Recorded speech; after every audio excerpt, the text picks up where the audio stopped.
I went to Yale University after Peoria High School, then I went to University of Chicago Law School. Then I settled down here in Peoria where I practiced for some 40 years. Basically, I was driving and I ran into somebody. We claimed that he passed in front of me and that's why I hit him, and I was in the hospital with some serious injuries. Jim and his team did a good job. They got all the photographs of the scene. They got the doctor's reports together.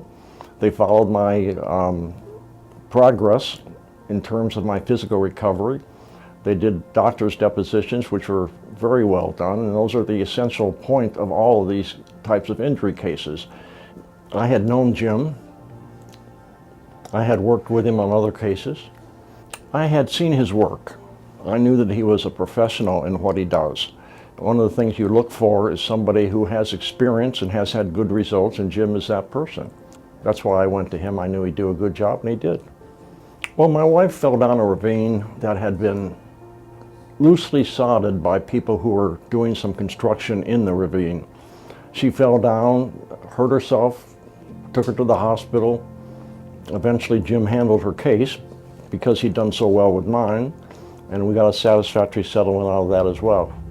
He has the background for it. He has practiced in this area for some time and knows the local judges. One of the things when we were doing the mediation with my case, Jim was able to say, well, in this county, we've had these sorts of cases, they brought in this amount of money. And I think we can strive for this, but not for that. So it's helpful to have somebody that knows the lay of the land as well as Jim does.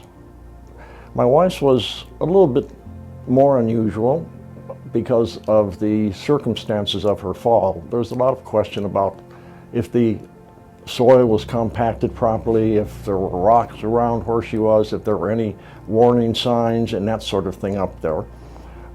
Jim circumvented that quagmire quite successfully, was able to establish that there was a cause of the accident, and that made it possible for us to settle.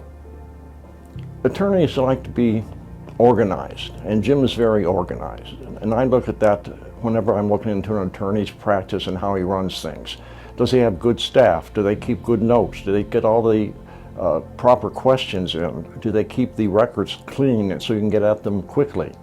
Now, I noticed as Jim was doing my case, he kept accumulating bigger and bigger folders and binders of the materials, and he could always find anything right away.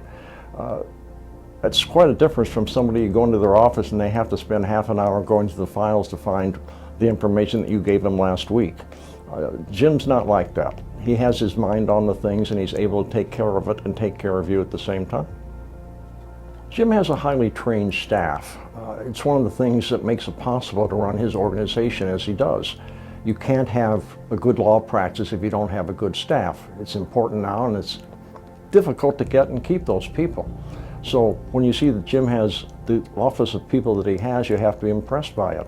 Now, our communications with them were always well done. They were always very polite. They were always prompt. I never had to worry about not getting a message through to somebody when I left one. I think you'll find that he cares about the people that he takes on as clients. It's one of the things that's perhaps a differentiation between some attorneys. They just in it to get the money out of the case, but Jim does genuinely care about the people that he's helping, and he does help them. I think that's something that you have to take into account when you're hiring an attorney.